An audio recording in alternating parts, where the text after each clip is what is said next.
When I started kayak fishing nearly 3 decades ago, I never realized at the time that there were a few others doing the same all across the country. As time went on, more and more people were being introduced to kayak fishing by these early pioneers.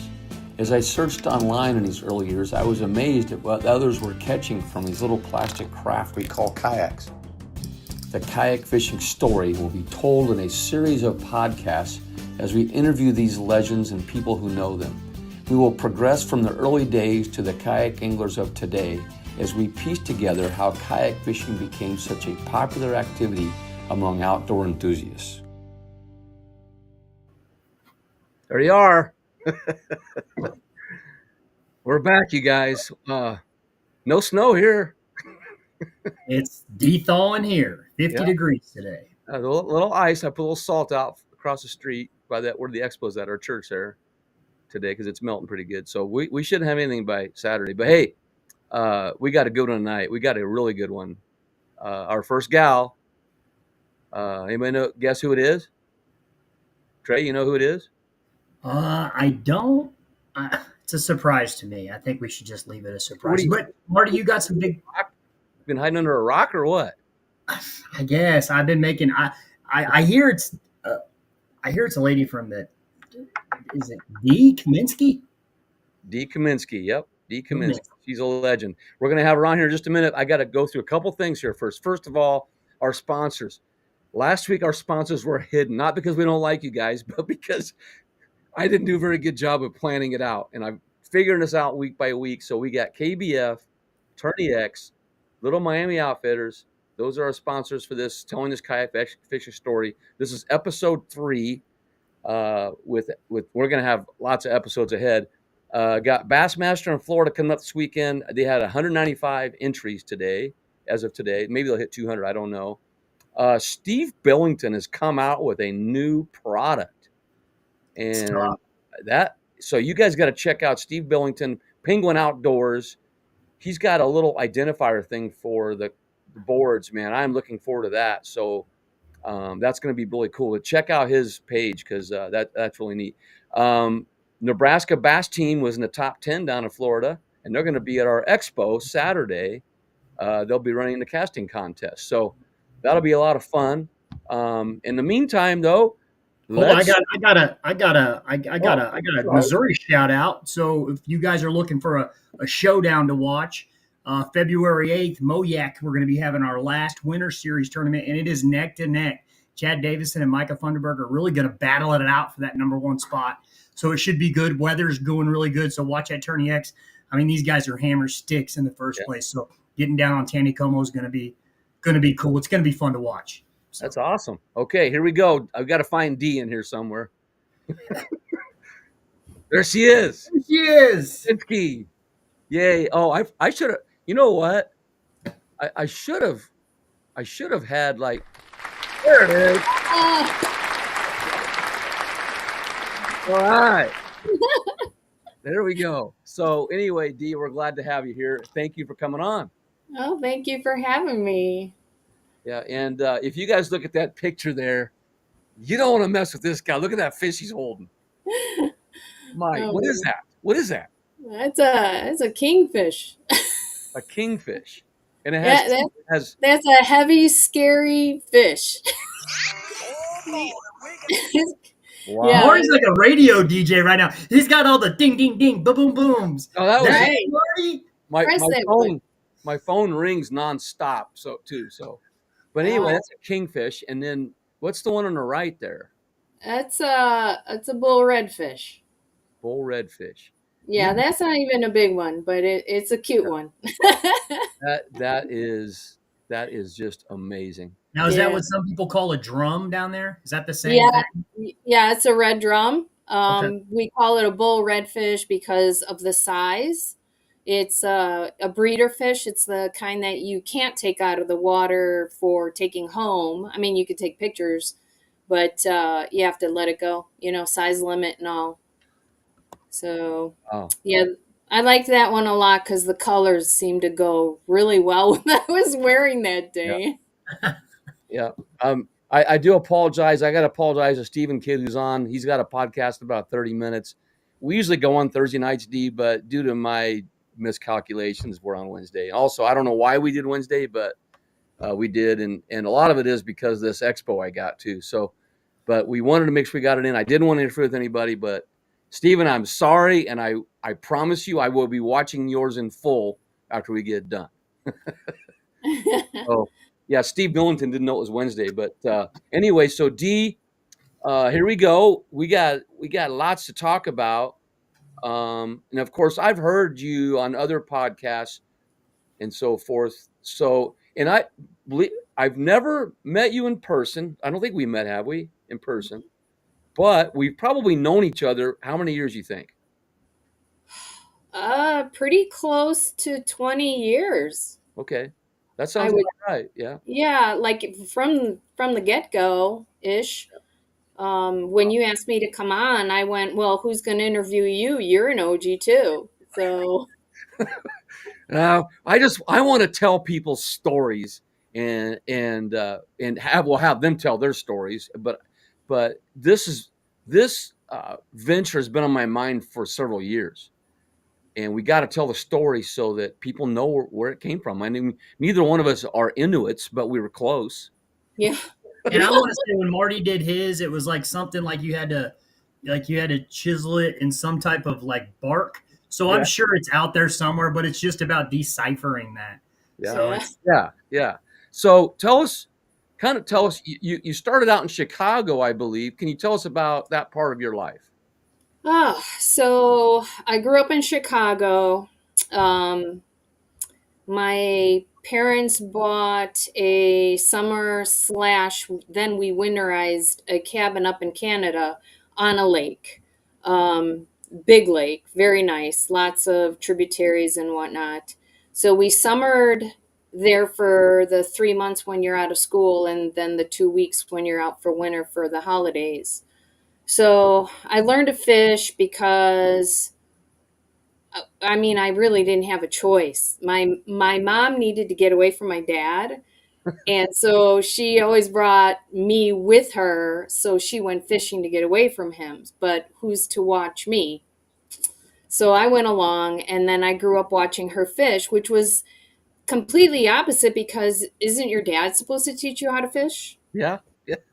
I Yeah, so I'm assuming my dad showed her. I don't know, but they came from Poland, so there's a different aura over there. Huh. Yeah, so it's like she taught me so many things that they were both in the army. Huh. They both came here after the war. Um, I learned so much after they passed. They didn't talk much when they were, when I was growing up. But I learned a lot. But yeah, my mom was a very big mushroom hunter. I don't know if you've seen, I've been posting a lot of stuff, which is really great because when I'm looking for kayak places to launch or I'm going up trails or whatever, I'm like, oh, there's a mushroom. There's a mushroom. Oh, I could drop the kayak here. I could do that there. Huh. Really great. So foraging has been fun. But back to what you're saying. So I learned to fish in Canada for all freshwater fish, and there was always that elusive muskie my dad was after. Um, but my start came when I started fishing alone, when you're old enough. Yeah. And I used to fish out of a canoe, which kind of is the reason why I kind of migrated to the Native Ultimate because it's a canoe kayak hybrid. Hmm. Um, There was a guy that owned a fishing lodge who actually made his own fiberglass kayaks. Really? That was my first introduction into a kayak. And the guy actually had a pole that came up, and you put a pin with the paddle across, and it would just do this. And you would go wherever you want to go, and you never had to put that paddle down if you didn't want to. If you did, you picked it up, and then you put it down in front of you. So Anyway, through all that, I'm sorry? No, go ahead. Go ahead. Through all that practice, you learned what worked and what didn't work with entries, with distances, with how to launch and all of that. And So that was my basis for learning how to fish. What age was that? I think I stopped around 17, 16, 17, because of school. You just didn't have time to go up and work. You get to that age that you just other interests. Mhm. You So have in an interview that you did, you had someone had one thing I want to talk about. I want you to paint us a picture of kind of what that cottage was like. I know that cottage is something you've said in a lot of interviews, and I know that cottage probably holds a special place in your heart as being something that's really memorable from your from growing up. But also, you mentioned in one interview why most girls were playing with Barbies. You were out fishing. Oh I was yeah. wondering, was that a struggle for you growing up? Did you find any diversity when it went to school and other girls, or anything like that? Like, what did your friend crowd? It just how did that look like? So I had two older brothers, so it was natural for me to do everything that boys did. Nice. I always was active in sports. I was, swimming, diving, track, cross country, the whole thing. Mhm. And I went to an all girls high school for the first 2 years, and then I went to a co ed school junior and senior year. And that's when the fight started when our coaches wanted the women to compete with the men, the girls against the boys, or with the boys. Mm. And the challenge was that the coaches were always like, nah, the girls can't keep up. And we kicked ass every time. That's awesome. Yeah. What That's about So that cottage? Tell me about that cottage. So, I mean, what can you say? Thin walls, big picturesque windows looking over trees down to a lake. awesome. I think we had 132 stairs to get down from the cottage to the lake. Wow. Yeah, we had a dock and we had, I think it was a 12-foot boat for, I think it was like a 70 horsepower. And then we had our fishing boat, which was an aluminum with a 9.5. I learned to water scan that 9.5 horsepower. And if I read right, you were able to take your kids there too. Is that right? Like, No, no. When my parents passed, we all were able to pick something from the trust. And my brother picked the cottage. And I said, I'll do this. And I ended up moving to Florida. Hmm. okay. What did you enjoy most when you were younger fishing? What did you enjoy the most, D? Oh my gosh, the nights of fishing. Hmm.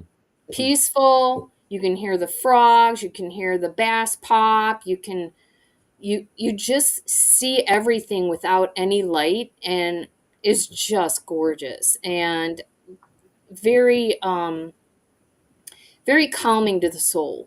Yeah. And then when you're it's quiet, and then all of a sudden you hook up and you're just like screaming, and the whole lake heard you.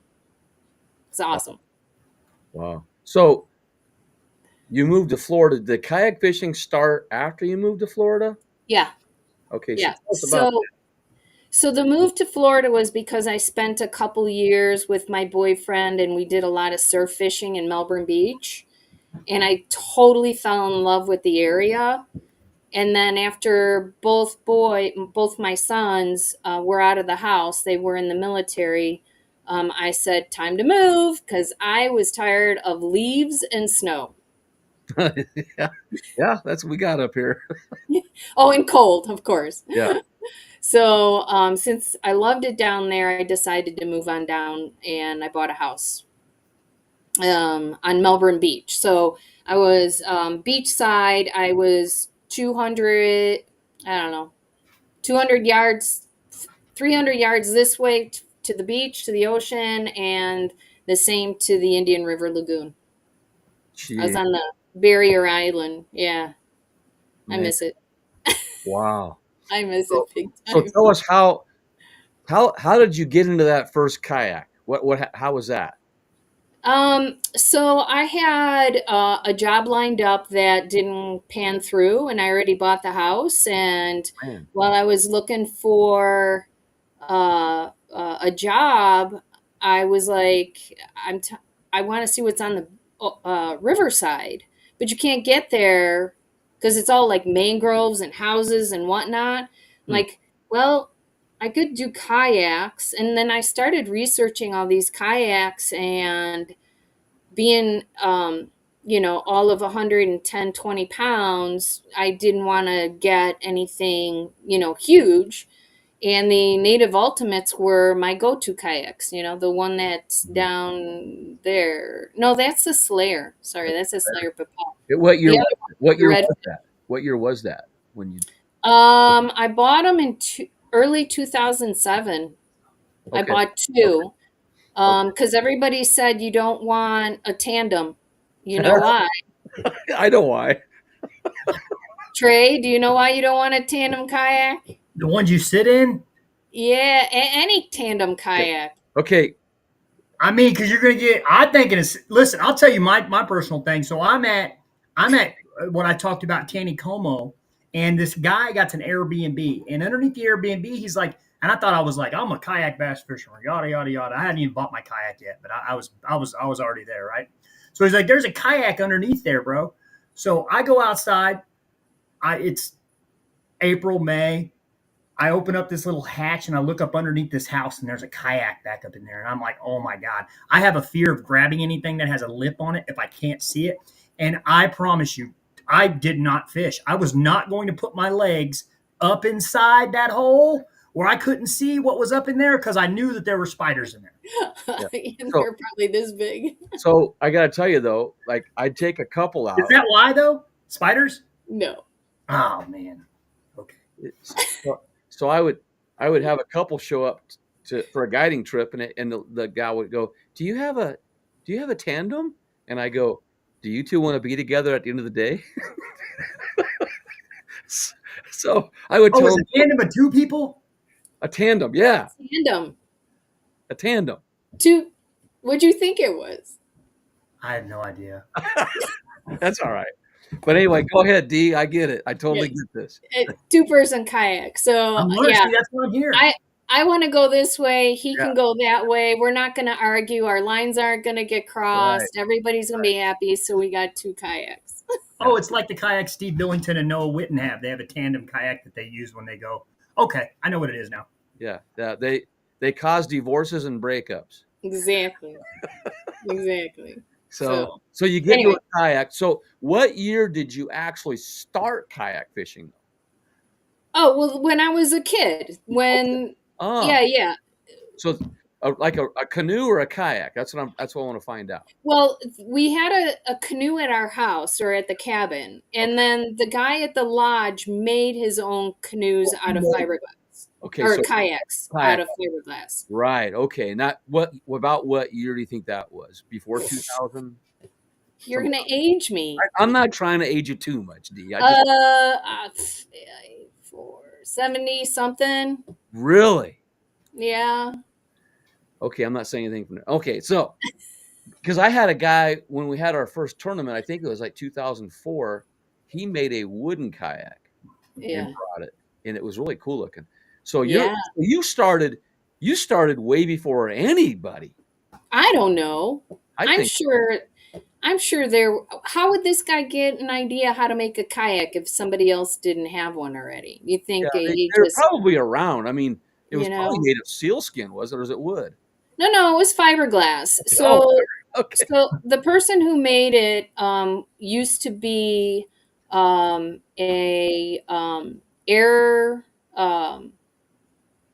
he flew airplanes in the war. Oh. So I'm assuming he knew a lot about stuff like that. I don't know. So you started kayak fishing as a kid, basically, right? Yeah. And then, but your official kayak that you found was about 2007? Yes. Okay. And that was a native? That was native. And I've never owned anything since, except for this last year. I bought a Bonafide. And this was when you bought this was for the purpose of going to try to find a job. Is that what you said? You wanted something? No, this was my fill-in time while I'm looking for a job. What else am I going to do all day? Mm-hmm. I can't. I mean, you can stay on the computer for only so long looking for a job or interviewing. So the days off, I would go fishing. So I would get on Google or whatever, and I would, search out places to launch. And one of my most favorite places, because it was so close, was Sebastian Inlet. Huh.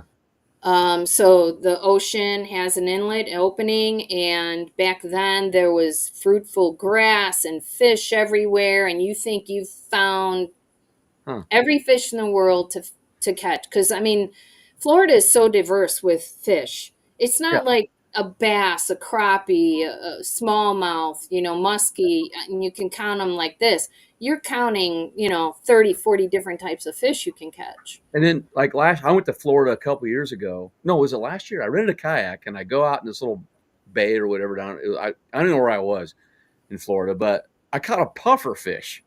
Yay! Like, and it was like blowing up in my kayak, and I thought it was going to explode. And then it went, Yeah. Marty's out there with an open faced bait cat with a bass rod and a Nico. I did throw one. Yeah. So anyway, so you started fishing. Did you your skills, obviously fishing up in Canada and so forth, helped you, I'm sure, but how did you learn to fish for those fish, or did you just experiment when you were there in Florida? Well, again, Google is your friend. You looked everything up you possibly could, but I did start out as a bait fisherman. So shrimp catches everything. A shrimp will catch you a pogie, whatever other little bait fish, and then you keep those fish and use them on your hooks. And I learned how to hook them through the nose, the proper ways by looking on the internet. And I mean, there's articles out there everywhere. Yeah. And then from there it was trial and error based on a lot of things. But my number one friend was I logged everything I caught, anything worthwhile, I should say. Yeah. And so I started learning trends. So doing it so many times, so many days in the same little area, basically, you can kind of figure things out. And then you take that knowledge and you start going another mile out or another territory area or different structured area or whatever. And yeah, so then all of a sudden you're logging, but it's also inbred into you. You're like, oh, I remember this, I remember that. There's so many fish catches that you don't forget. Mm-hmm. And did you take a lot of photos of your fish then too? Oh yeah, I took photos of everything.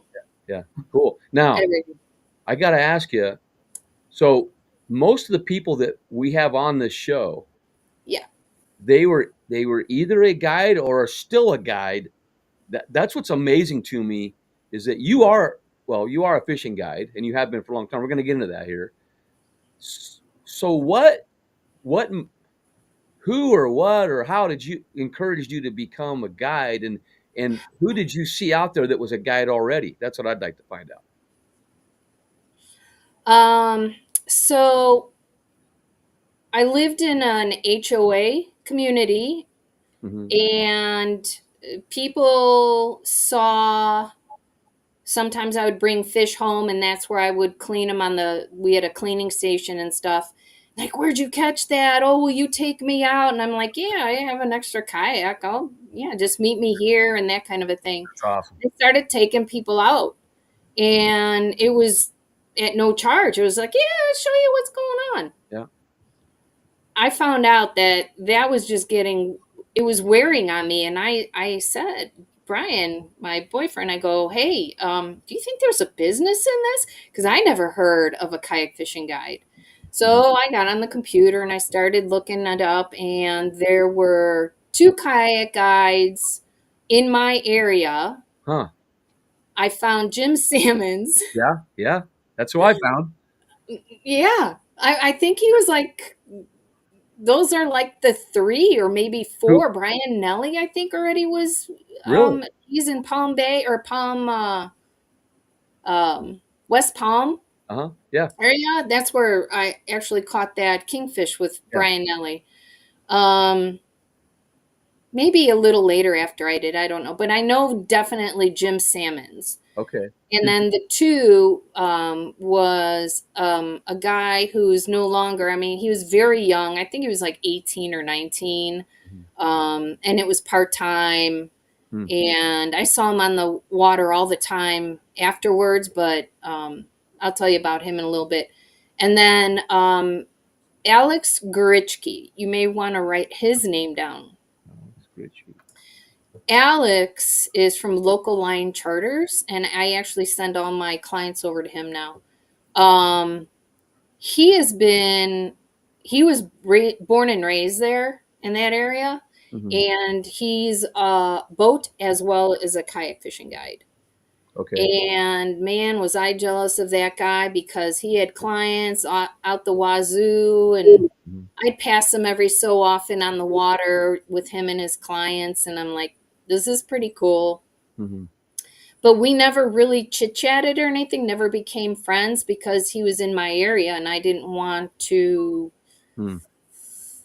let the cat out of the bag all the time, you know? Yeah, I didn't get want to share locations and stuff. But so Yeah. those are the 3-4 main people. I see. So did you hear of Dennis Spike? Oh, Dennis, yeah, definitely Dennis. And then Dennis and Jim that's right. the other one that I found basically 3, and that was Dennis Spike, Jim Salmons, and then Dean Thomas. Yeah, and Dean, yeah. But I had more communication probably with Dennis Spike. He had a podcast back then. Yeah. And he asked me on there a couple times. Sure. And then so you guided in Florida for how many years do you think you guided then? So I'm going to say 2008 till about 2 years ago. Okay. That's quite a while. Yeah. Yeah.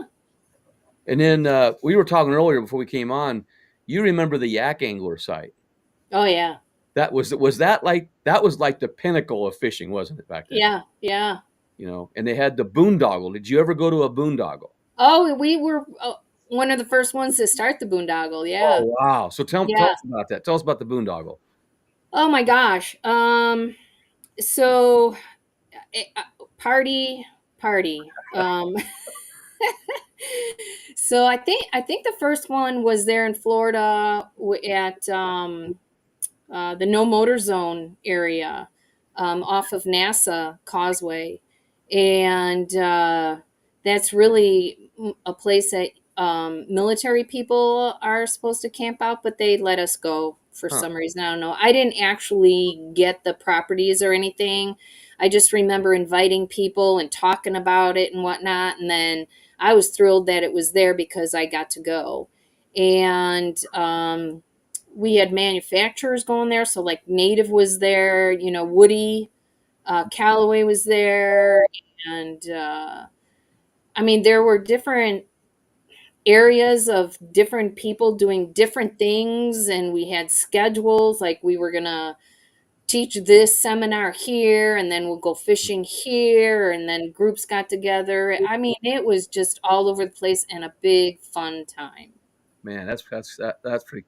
There were several guys that built it up quite a bit on the internet. I remember, and I was like, man, I want to go to that so bad. It was fun. Oh my gosh! And I mean, I lived there. I only lived a half an hour away from there, but I wanted to stay overnight camping. You know, it was that much fun. Was it like the Woodstock of kayak? Yeah, that's a really good explanation. Yeah, good description.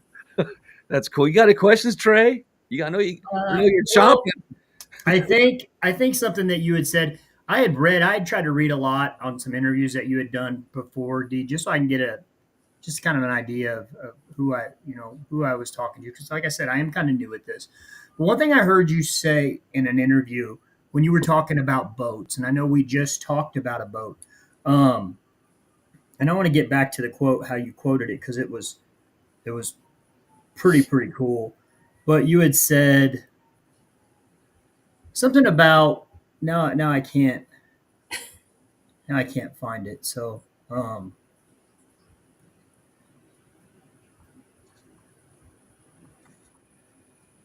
Trey, you've never been for a loss of words like this before. Well, I wanted to get her words in it. I didn't want to say it myself, but it was an interview where you said that you get to inhale beauty that you wow. don't normally see when running from location in a boat. Do you feel that's one of like the main reasons why you fell in love with kayak fishing? Because you are down there and there is a lot of boats, right? But I think there was something very poetic in the way that you said that and just how you kind of capture that beauty while you're out there. So, when you're in a boat, you're running and gunning to a spot. You just pull the handle and off you go, but you don't get to stop and see everything. So if you're in a kayak and you're going from one spot to another, you just take all of that beauty in. I mean, you wouldn't see an eagle sitting there, or a special bird like a spoonbill, or you just miss everything. You miss you miss fish everywhere. You're in a boat and you're just zipping. All of a sudden you're looking and all those fish are taking off over there. In a kayak, they'll just only go a couple feet in front of you and you can stay with them. You miss the grass. You're just, what about what's under you? It's just gorgeous. And even the fogs, you're just looking at the little bit of wind will go through the fog. In a kayak, you see it all, the rays of the sun. It's beautiful, just beautiful. So one question that I love to ask, and so being here in Missouri, and Florida's a pretty easy destination for us here in Missouri, where we were talking to some California guys. And so let's say one of us haven't fished a ton. We just want to go to Florida. Maybe we don't have the money to get a guide, and we just want to go to the beach, or we want to find somewhere and just grab our rod and reel and go down there and just catch a fish. What would be my best option to do that, and how would that look for me? Just grabbing my rod and reel. What is one thing or a couple things I would need to go get, and where would you go? That is a very hard question.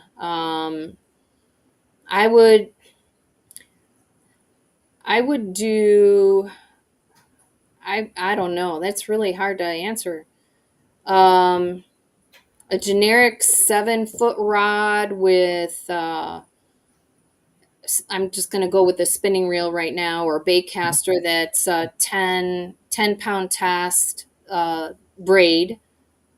You always want to have a nice leader, a shock leader, or it can be mono. I've always done fluorocarbon.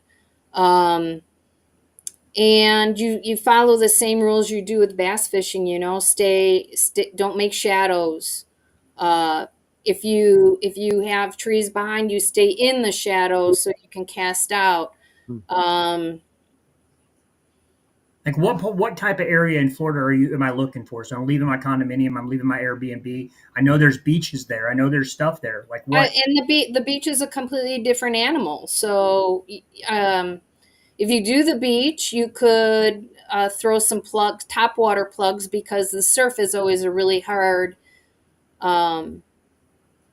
It's really hard to retrieve a sunken lure, or a spoon is really good, because it gives you a lot of flutter. So it could be gold or silver, but just a spoon, not, like what do you call it? Like a MEPS or something, Okay.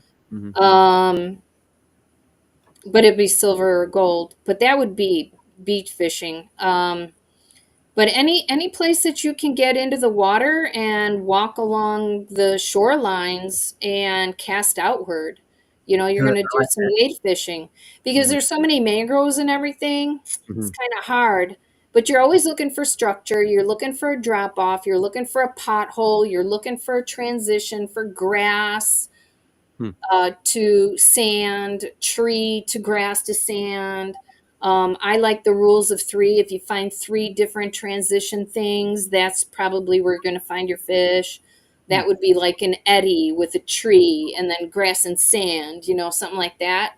So that's your best bet. Nice. But every place is different. Yeah. One place can look like you're fishing on the moon, and another place you're in grass and potholes. Another place you've got tidal flow issues. Another place you don't have any tides. Have you ever got stung by a jellyfish? No, but my mom has. Okay. Not What's fun. the weirdest? What's the weirdest thing that's happened to you while you've been out in like the flats or like out in Florida? Like we're talking like sharks, manta rays. What's the Yeah. weirdest thing where you were like, oh my gosh? That would be the hammerhead shark. Oh man. Um, that was, yeah, that was like the second time out I was ever in the ocean out fishing out of West Palm Beach. And we were trolling with goggle eyes and stuff. And I got my line way back there and I'm going, oh, this thing is going all the way around me, and it was bigger than the kayak, which freaks you Oh out. man. Oh And I'm man. like, I don't know what you do. Do you pull in your bait? Do you leave it? Is it going to hit you? Yeah. That thing was huge. So uh, the most excitement you've had in a kayak, or is there My other scariest moment. scariest moment? Okay. So Yeah. what was your favorite catch of all time? And I'm going to go through these a little bit here while we do that. Oh, I don't know. I love them all. Here, that first we got to look at that. Look at that. Yeah. That's So awesome. that was in the no motor zone. So if you keep looking at that rainbow, that's where the boondoggle was on Oh, the other side. What kind of Um, paddle's that, D? oh, that's an aquabound paddle. yeah, So those are popular that's, back then. yeah, sister company to Bending Branches. That's like 26-ounce paddle. My favorite paddle in the world. Yeah, Man, isn't that something? Bending Branches reached out to me as well many years ago, yeah. and just kept sending me paddles. And now I still with them, but I haven't heard much from them lately. But They have transitions, yeah, so they'll go, yeah, but all the companies are like that lately. yeah. There's Back then they're doing the hurry up and get popular, and now it's unpopular, and yeah. yeah, Well, it's different. I faced that many times with rebuilding relationships with companies. For instance, like Emotion. Tom Strauss sold Emotion to Lifetime. Um, Yeah, Benning Branches had a lot of turnover, but even Crocagator was just bought by Jason Husky there, Trey, and then Yak Gear has a new ownership. I've had to rebuild all those relationships, and even with Bass Pros, I have somebody new almost every year because people are keep moving up the ladder and go. But right. anyway, here's another one. So what do we got there? Oh, that's a Bugs fishing lure. That's a guy that hand ties these. They're like flies, but they're made for actually bass fishing. And I got a bunch of them, and I tried them for saltwater fish, Hmm, and I caught that nice sea trout with that thing. that's a big trout. That's a Wow. That's a big trout. wow. That was not my biggest, but that's over 30 inches. Gee. Now, do you keep that or do you release that? It's a breeder again. You don't want to keep that thing. Yeah. Hmm. So when you I say very breeders, I slot very limit. Yeah, above slot is usually a breeder. Okay. And back when I first started out fishing, you were just excited to get fish and you ate them. And you could because the water was still clean and it was just great, but after a while you're just like, you know what? This is not good for the environment. I want to catch this fish later. They're making babies, and I mean, you started doing everything that you should to keep those fish as your pets. Wow. You I do it with bass. You always wet your hands before you touch them so you don't get the slime coating to come off of them because that's their protective barrier to their skin.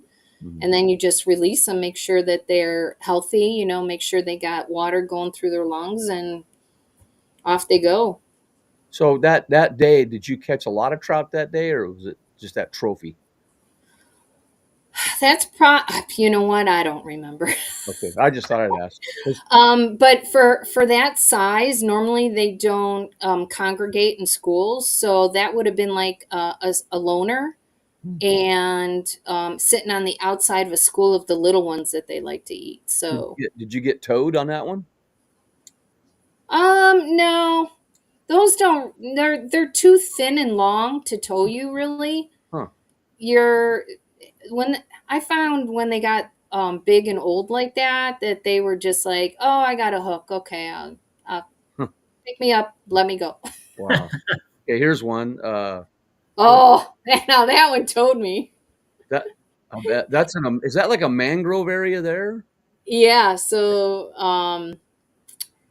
that again, I'm looking at the boondoggle site at that point. Huh. So there was a big drop off over there, and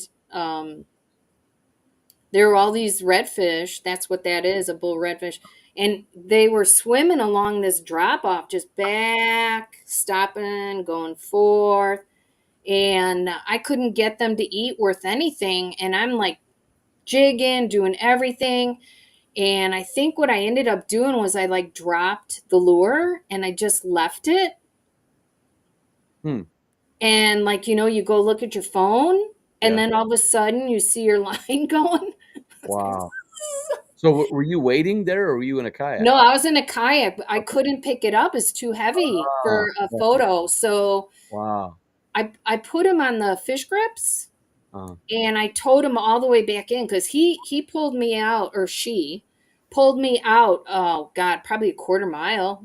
gee. And then I towed her all the way back in, which is good because she got revived and everything from being tired and trying Hmm. to pull her in.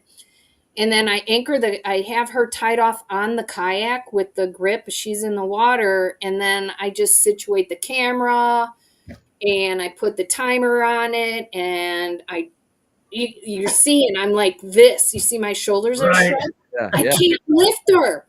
And Wow. I'm like, you know what? I'm just going to have to settle for this shot. Wow. That's cool.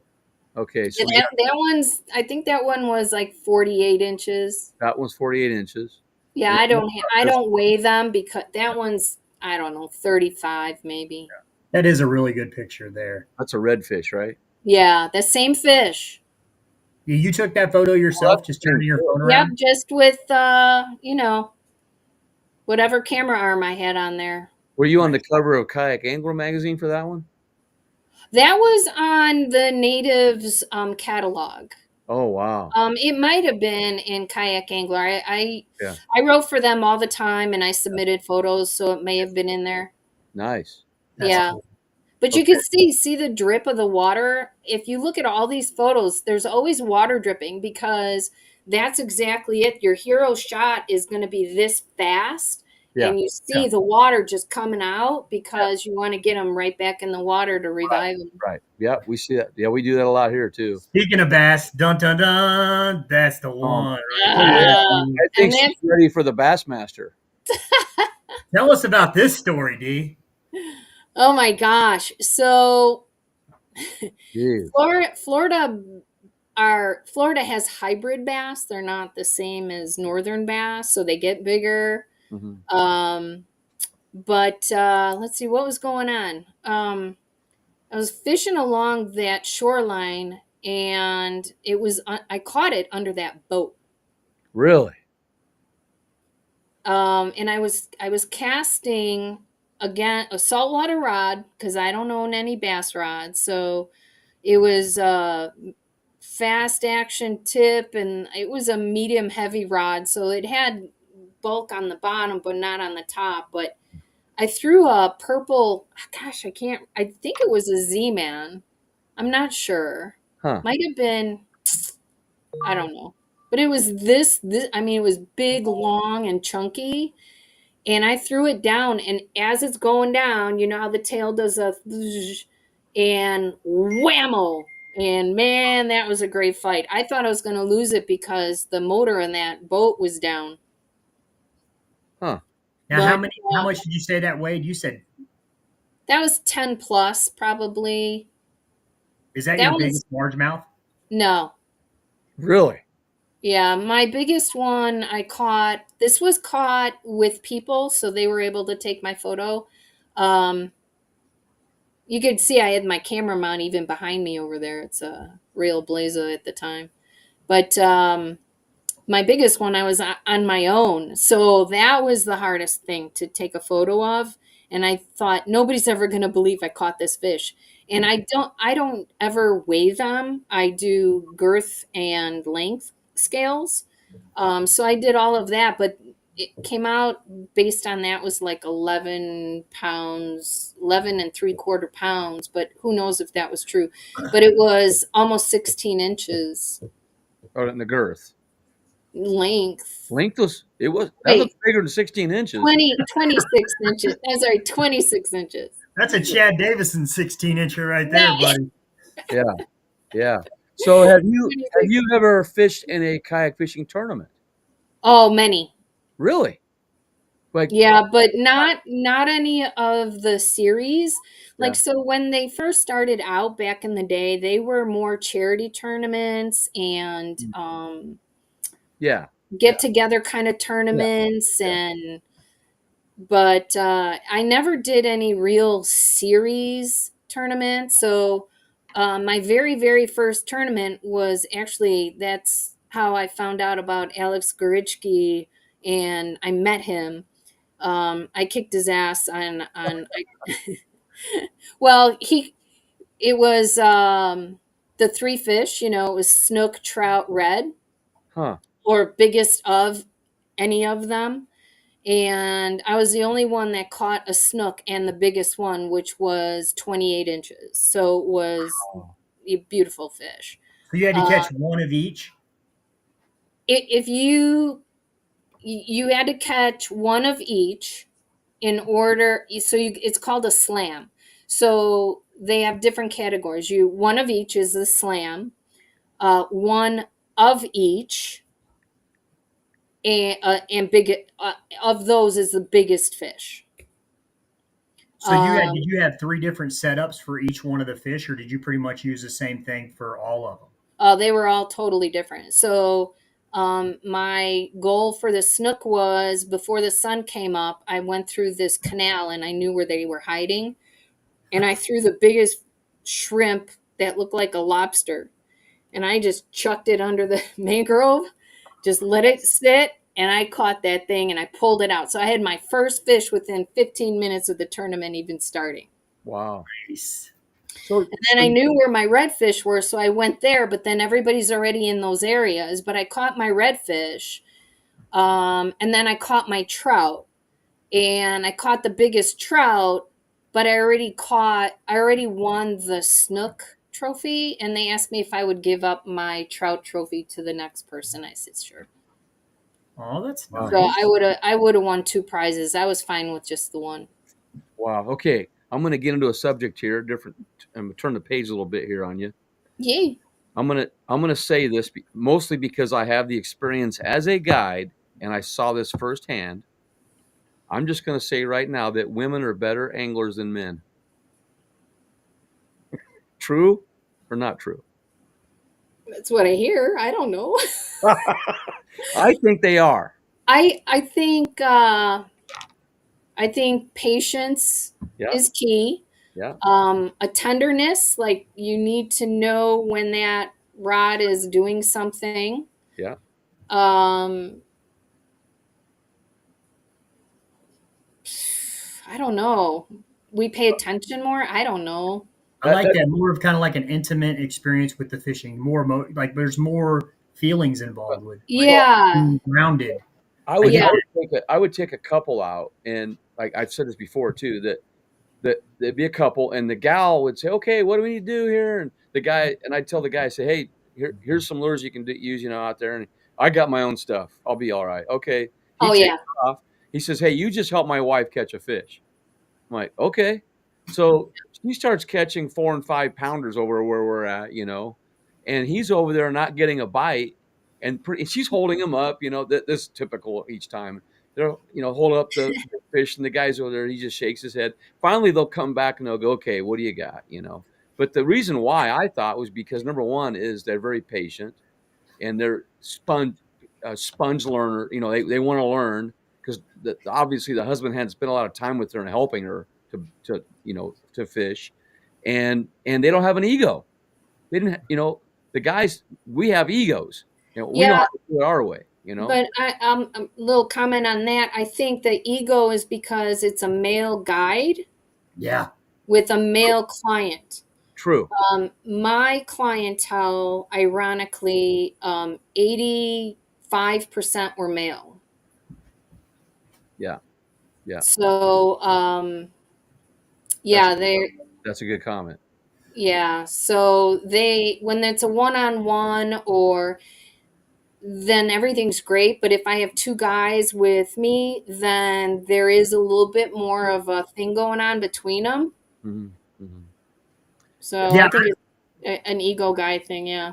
Yeah. I was Mine. interested in hearing Marty has shared his experience with taking a couple out fishing, and I think you kind of answered it. Like, so when you are taking a guy and a girl, husband and wife, boyfriend and girlfriend, do you find that one listens to you better though when it's them two? Do you feel like you have do you have more of a relationship better with the guy or the girl, or how does it, or how is their relationship towards you, or Um, is it all depends on the reason why they're out. So if I had a couple, probably my worst couple ever, husband and wife, and all they did was bicker.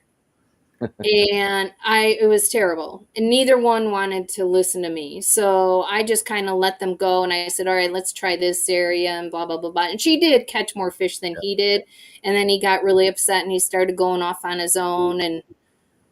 And then she's like, well, you told me in, I'm not feeling so good. And he's like, no, you're on your own. And I ended up towing her in. so sometimes you're like a marriage counselor and a guy? You can be, yeah, So, definitely.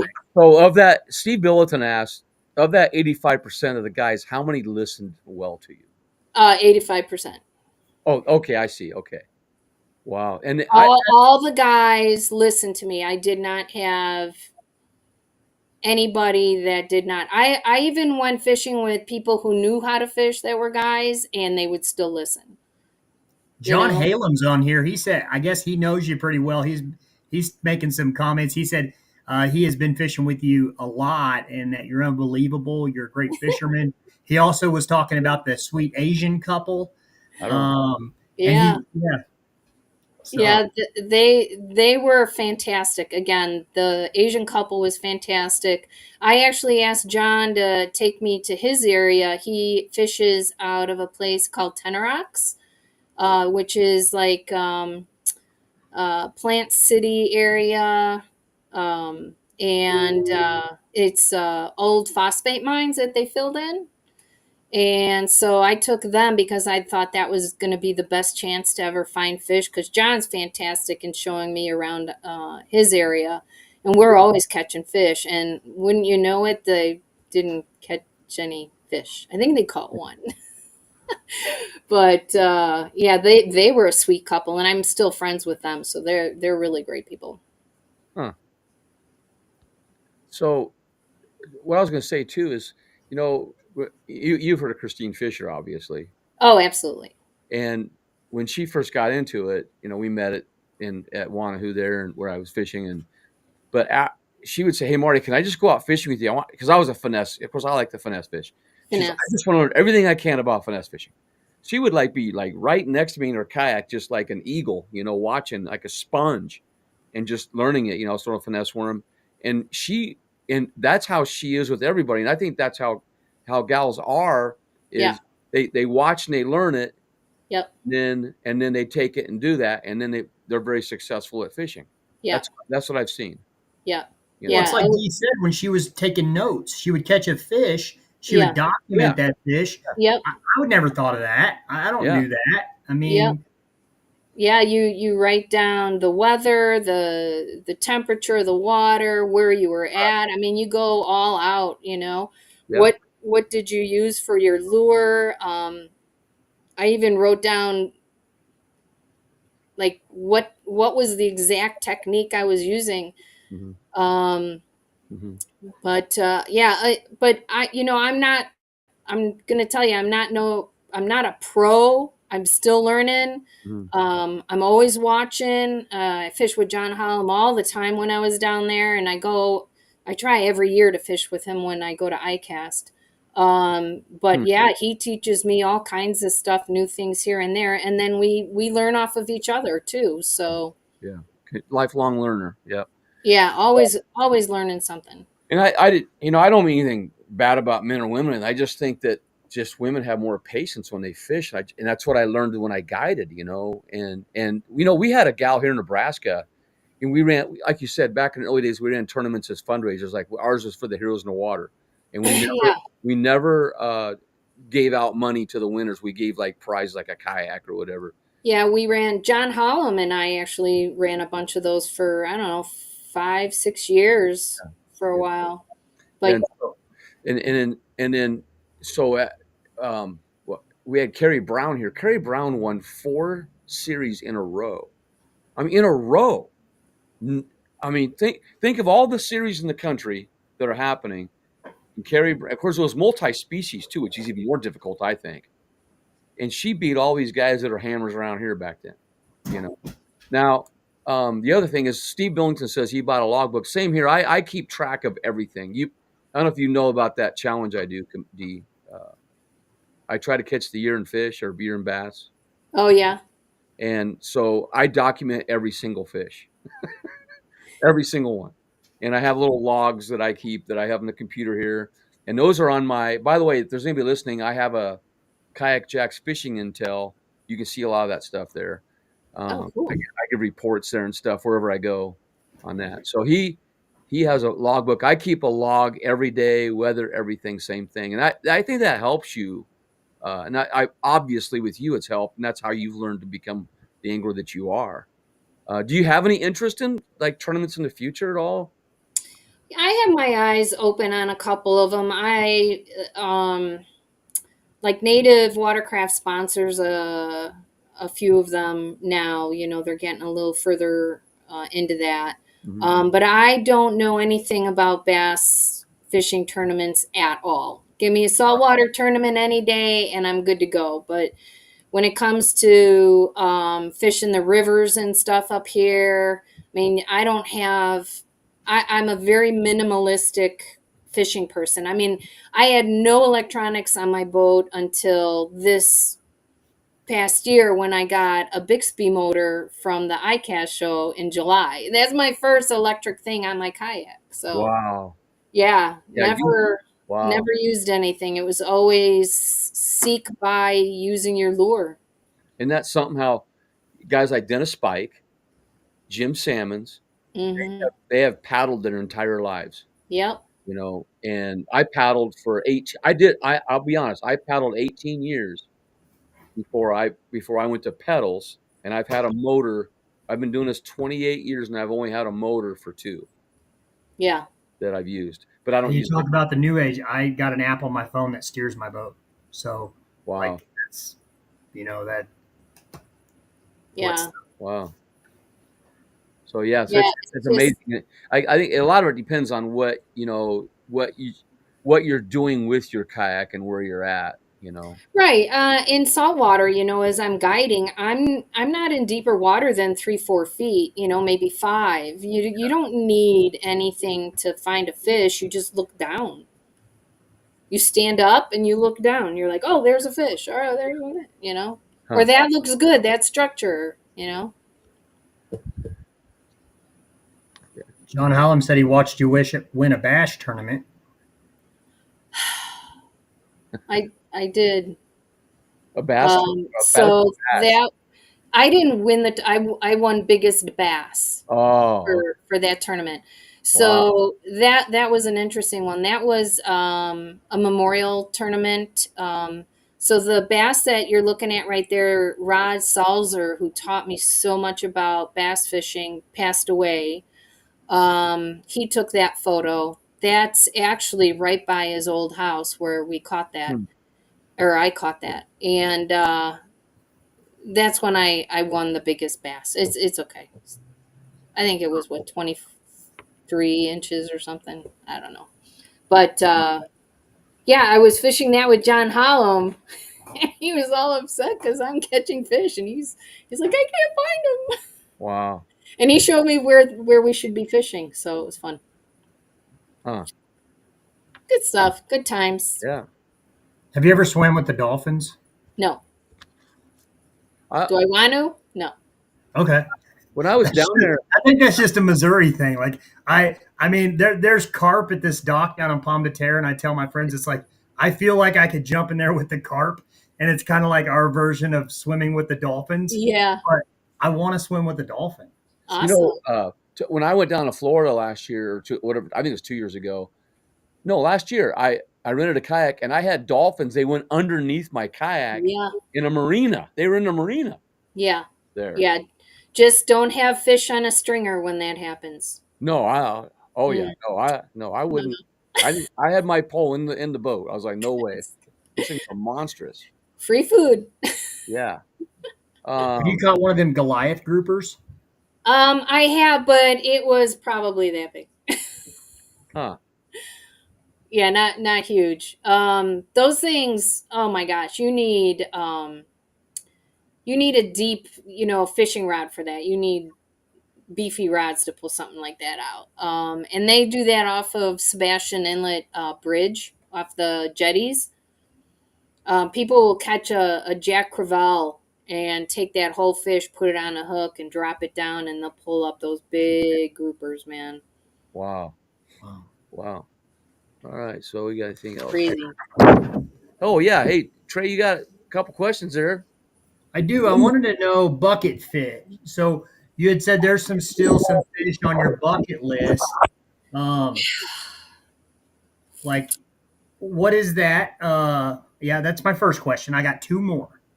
Oh man. Okay. So bucket list. So I want to get. I just knocked off a couple months ago fishing with the girls in Virginia. My first smallie up here. So it wasn't big. It was 12 inches or something, but it's a fish. Yeah. Fish is a fish. Goodbye. I haven't gotten a walleye in a long time, so it is something I put on the list. And a northern. I mean, we have ditch pickles up in Florida, but down in Florida, but a northern is different, right? Yep. Musky walleye. That. I just don't know if carp is something on my list, but that would be fun, I guess. Okay. Yeah. So you've already did all your saltwater bucket list fish. Now you're on the freshwater. No, there is so many more saltwater fish. It's crazy, but I mean, I was just happy I got a bunch of ocean saltwater fish versus inshore fish. Like I got a sailfish, I got my mahi, I got certain other ones. And it was all thanks to being able to get out with George Poveromo, so that was fun. So you can only pick one piece of seafood to have for the rest of your life. What are you picking? Whoo! Seafood. Well, flounder, I think. Okay. Flounder. As in halibut flounder? No, northern flounders. Okay. I haven't had a halibut flounder, but I'm assuming it tastes the same. It's just a lot bigger. Yeah. And I would be doing my dog an injustice if we had a picture of you and I seen a picture of you and your dog on a stand up on a paddle board. Yeah. Tell me about your dog. Oh, that's Rhodey. So I had Rhodey. Oh gosh, he passed away. Oh my gosh. I don't know, 6 years ago already. That's all right. I mean, he was old and whatnot, but yeah, he loved the water. I mean, he's a lab, and labs love water. And I just remember his first time taking in some salt water and just puking like crazy and having the runs. Never did that again. And then I got him a nice PFD, and he was able to go out on the paddleboard with me, learn how to jump off and get back on, and he loved it. Nice. Yeah. So that's awesome. I miss him. Good dogs. Labs are great. All dogs are great. Yeah, we have our dog is like, you ready for this? She looks like a lab, but she's like a corgi lab mix. Oh. So her legs she's are a Queen's lab. Short. Lab. Yeah. Short. But she can catch a frisbee. She's 15 years old. Can catch a frisbee, goes and gets a newspaper outside for me every day, hauls in packages. Yeah, I mean, just everything. But she's smart as a whip because that corgi brain's pretty smart too. So, but she Yeah. loves to fish. Uh, She'll grab it right off the I, line. I've watched some of your videos. That's pretty Yeah, cool. yeah. Yeah. So tell us about your. You have some good sponsors. You said I think in one podcast that I watched. You still have a lot of those sponsors with you that are backing you on this stuff. Yeah, so I have everybody that I had before. There's some people that kind of disappeared. Mm-hmm. Like I used to, like the life jackets were Astral life jackets. That green one that's in that picture is an Astral jacket. They did shoes and life jackets, and they still do, but their vision changed a little bit more to uh, recycling materials to create shoes and whatnot, doing hemp stuff and whatnot. So they don't fit the mold anymore. Huh. So instead of them just, kind of saying goodbye, they just disappeared, and then there's some lure companies that disappeared too. They were privately owned. They weren't anybody, huge. But I brought on, like I'm representing Bixby now with the trolling motor and everything. So Cool. when you lose one, you bring one in or whatnot. And Yeah. All my sponsors are sponsors who came to me, and I'm very happy for that. Yeah. I've never solicited. So I'm very grateful to them for keeping me even not fishing as much as I used to be. So Same here. Very fortunate. Yeah. That's happened that way, and that to me that's a really good way to do it. Too, that if you're doing the right things, people will notice. And it's Right. not. And I really like you. I don't think either one of us did it for that. It was like we just No. fished, and people said, "Hey, this Yeah. might make your fishing better." Yeah. Yeah. Like I got into Aquabound accidentally when I took a client. This is a great story. Yeah. I took a client and we had to cross from one side of a river to the other side, and it was like a mile and a half paddle or something. Huh. But the winds came up on our way back, so we're paddling into the wind, and he's paddling, and all of a sudden one blade breaks off. So then I see him doing this. He's canoeing back. I'm going, what is he doing? I couldn't figure it out. And I've got two, so I catch up to him, and he goes, it broke. And I go, where's the paddle blade? And he goes, I don't know, somewhere back there. And I have the same exact paddle he has. Wow. So I'm like, okay, well, I'll tow you in. He's like, nah, I got it. And he's going. All of a sudden, what happens? The other one breaks. So he's just left with this shaft. Oh man. So we didn't have very, very much farther to go, but I still towed him back in. But that was really tough. But I had written a post about it on Facebook. Yeah. About the problem. I never mentioned the brand or anything. We don't do that. You just tell them your situation. Yeah. And the marketing manager from Aquabound called me up and he goes, hey, I got a solution for you. Want to give it a try? And I'm like, sure. So he sent me 2 paddles. Wow. That's pretty neat. I have been with them ever since. The best paddles that I've ever used were Bending Branches or Aquabound, Yeah, so yeah. and So they this is the buy first their time product, Yeah. I was even on their development team for a while because they came out with a new blade and they had me use it, and it kept the UV from the Florida sun just kept chewing on the resin or whatever is on the blade. And so they found a new compound which they use today. So that's kind of segues into my last question for you, Dee. And I want to mention that too, that I've seen just doing these podcasts so far, and people that I talk to in general, but this is the kind of first time we've really talked about how do you get the sponsors. Me being new to bass fishing, I thought when I first started, the tournament scene of bass fishing, that I needed to reach out. I needed to get these sponsors. I wanted to look cool. My Facebook posts needed to have these cool sponsors on there because the sponsors are what going to make other people look at me and say, wow, that dude can fish. Look at the sponsors that he has. When in actuality, I can't really fish that well at all. I'm getting better. But I thought that having them sponsors and having that notoriety made me a bass fisherman, right? So I think that what you said, what you talk to people that have been seasoned. I've had conversations with really good friends right here locally in my clubs that say, "Hey Trey, pump the brakes on that a little bit."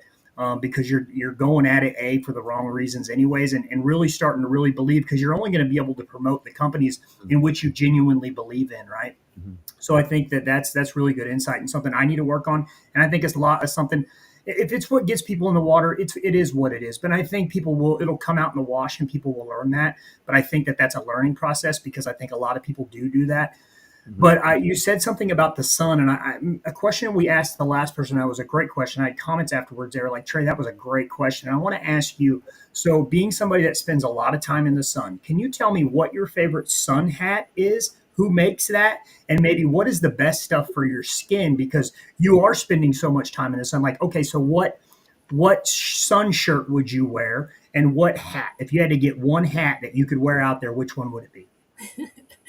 So when I first started, before I was actually guiding, I didn't even care. I would be in the sun constantly until I learned my lesson on, sun hits your thighs differently, right, in a kayak than when you're just walking around. So, it's just the standard stuff. What you're wearing right now in your head is what I wear, but it's, a native hat. It's a bill hat. Always a buff, on the face, and the sunglasses. So the only real place that the sun's hitting me is like on the nose, or, when it's down. I only have sunscreen, from here, because everything else is pretty much covered. Always put sunscreen on your ears. And ironically, I use Neutrogena. Okay. 30 SPF. It's not thick. It just soaks in, and I don't even really technically refresh it. Mm-hmm. And I'm out there from sun up to a lot of times sundown. Mm-hmm. I don't want to get off the water. A lot of people hate me for that, because they're like, we got to go in. No, one more cast. One more cast. I can see that. Yeah, I'm doing a piece on hats, actually, Trey and Dee, about hats, and it's going to be kind of cool. It's got some history with it too, but because I've had 3 bouts of skin cancer. One of them was bad, and one was on the ear, and 2 are on my cheek. And I go in once and I recommend this, you guys, get in once a year to a dermatologist once a year. Have them check you over, because you don't want stuff to happen that could. Yeah. Once it gets deep, it's pretty tough to stop it. So. Yeah. I was wearing a Tilly hat for quite a while. Yeah. Those are, the round brimmed ones. Yeah. Those are really nice. Yeah, I wear that too. But I do a lot of Columbia, Columbia pants. Yeah. I always wear socks when I'm fishing, because you can get burnt down, between the shoe and your pants. Mm-hmm. Yeah. So. Well, interesting. I got croc holes on my feet, so like when you take off my Crocs, I'm just polka dotted from my Crocs, making a croc tan. So I've got my Temu boat shoes. Oh my gosh. I got a friend, Adam Dinningham, who fishes for Moyak and Camo, and this dude wears these white cotton, like I'm talking Walmart white to the knee socks and tennis shoes, right? And I always give him a hard time for wearing the white socks out there. But it sounds like something that's maybe he's onto something I'm not. So. Well, the thing is, though, is like, Dee, do you wear water shoes then, or do you go barefoot? Yeah, water shoes. Yeah. Never barefoot. Which water shoes? They're Astrals. The ones. The brand Astral. Oh, I touched it. So okay. Okay. Sorry about that. Astral. Okay. And you've been through a lot of water shoes, I bet, right? And they're your favorite ones? Yeah, quite a few. Probably 6 sets, maybe. That's not a lot, but. Yeah. Okay. What's weird is I go through a set a year, at least. That's 140 trips or so. But I've just found the water just breaks them down. I have to put like the goop stuff in there to keep them together and everything for the year. Oh, the E6000. Yeah. Yeah. And I've so far though, these Temus that I got, they were $20 and they work. They're holding up. Yeah, high tops. They're high tops. But Oh, yeah. anyway, I always wear water shoes too because I don't want to step on something that might cut your foot or something. But okay, Right. so anyway, I don't. We had a question by Steve. You all wear shoes, so yeah, we all wear shoes. And your battery's almost out here, so we're gonna end this here. But any shout outs at all, Dee, to anybody or anything or? I don't know. Who do I shout out to? Everybody. I love everybody. All right. Well, you're well known. Believe me, when we bring your name, oh yeah, I know D, I know D. So if we're down if we go out that way, I promise you we will look you up and go. Yeah. So No, I'm like West Virginia, Pennsylvania area. okay. So I'm by the Susquehanna, which they have all the tournaments that I'm looking at. I fished there three times, 2 times. There's your Yeah. smallmouth. There's your bucket smallmouth right there. Yeah, I Yeah. know. I know. John Ost is up that way. Yeah. I want to fish with him. Rick Burnley is up in Virginia at the Chesapeake. I want to get up that way with Kayak Kevin. I don't know if you remember him. Kayak Kevin's another one. We're gonna get him on. We're gonna get Good. Get Kevin on. Yeah. We have him on our list. Good. But yeah, you got some good fishing up there where you're at, and like I said, I've been there a couple times. It's gorgeous. It's just gorgeous, Yeah. and the Yeah. fish are gigantic. There's gigantic smallies. So anyway, I want yeah, well, you got to go up there. You're gonna I get know. one. Somebody will know. probably reach out to you now, being on here. They might reach out to you and say, "Hey, let's go." one. Yeah, I'm like right there, West Virginia, Pennsylvania, Right. Virginia, and Maryland border. I'm like, Yeah. actually, I fish more Maryland than I fish West Virginia. Wow. The Susquehanna runs through Maryland, doesn't it? Yeah, I have to go up 2 hours to get to it. Okay. All right. Well, we're gonna say Auf Wiedersehen here, and we thank you, Dee, so much. Thanks Keep for doing what having you're doing. You bet. Keep doing what you're doing, I'm and working on it. appreciate your social media posts too when you make those. So and show us a big Thanks. fish this year. Get us a big fish. Oh, it depends on what a big fish is to everybody, right? Well, that one in that picture there is nice. So Yeah. all right, okay, Yeah. we're gonna take you off here. Okay, All thanks, right. Dee. Thanks, Appreciate it. Trey. Bye, All right. Marty. Bye. Okay, we're gonna remove that. Okay, and we're Trey. Good job, man. That was awesome, man. She's amazing, bro. Yeah. We're gonna well, I'll talk to you after the show here a little bit, and then but anyway, thanks everybody. We appreciate all you guys being on here, and we'll see you again next time. Our next guest, I think, is slow ride guy, Dean Thomas. Next, I think it's next Thursday. Pretty sure. So thanks everybody. Steve Billington, thank you for being on here too. But I'm sure we had a lot of people on and off, and we'll keep this going. The kayak fishing story. Thanks, guys. All right. So.